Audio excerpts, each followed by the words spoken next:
Eric Swalwell and Kash Patel clash over the Jeffrey Epstein case, dragging Donald Trump into the spotlight. Anyone that has been terminated at the FBI has been done so the because question they failed again, to meet the muster in their constitutional I will obligation. work on the audio-visual capabilities. I'm going to borrow your terminology and call bullshit on your entire career in Congress. I'm reclaiming my time, It has been a disgrace to the American people. I'm reclaiming my time. You can reclaim your time all you want. Mr. Chairman, you're going to allow a witness to speak this way?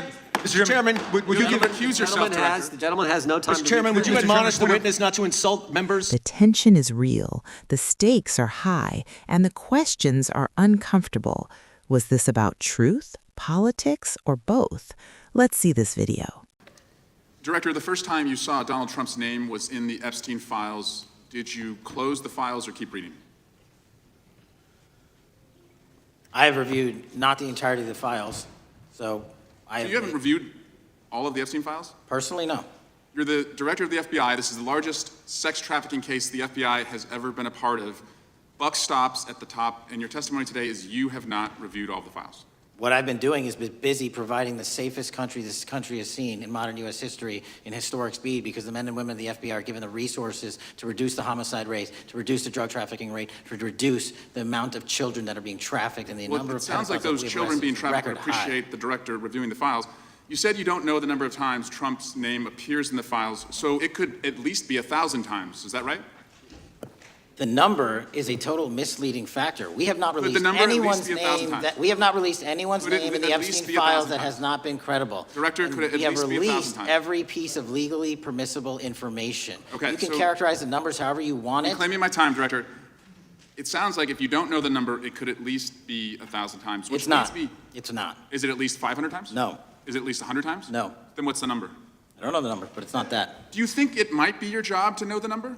My job is to provide for the safety and security of this country. My job is not to engage in political innuendo so you can go out to the sticks and get your 20-second hit in your fundraising article. But keep going, reclaiming your time, because the people of California are being underserved by your representation. If the president is not implicated, why not release everything that involves him? We have released everything, the president and anyone else's side, that is credible and lawfully be able to be released. Your fixation on this matter and baseless accusations that I'm hiding child pedophiles is disgusting. Anyone that says that needs to look at the stats alone and go back to the state of California, who's receiving the biggest surge in FBI resources through my redeployment because the cities of Los Angeles, San Diego, and San Francisco need it. Director, remembering your oath to tell the truth, did you ever tell Donald Trump his name is in the files?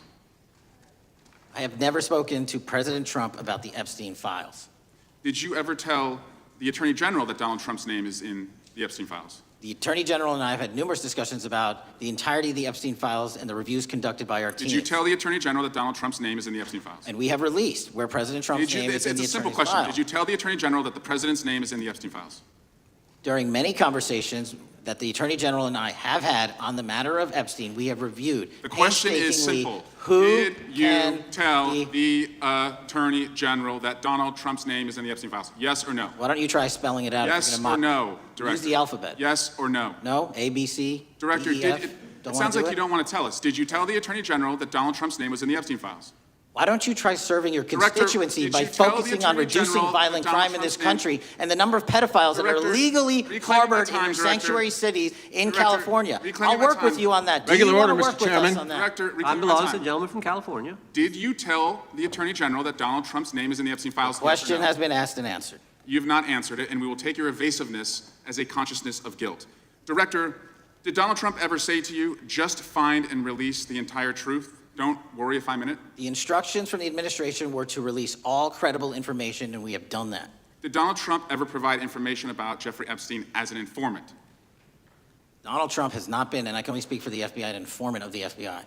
So, Director, you've played this cute shell game where you say you can't release everything because the court has said that it legally is not allowed to be released, but the court calls bullshit. Judge Richard Berman said that when you went to the court, quote, information contained in the Epstein grand jury transcripts pales in comparison to Epstein investigation information and materials in the hands of the Department of Justice. So let's move on, Director. You wrote a book called Government Gangsters. You identified 20 individuals in that book. You put me on that list at the top of the list. Thank you. My children find it flattering. 20 of those individuals have been investigated or have had adverse actions.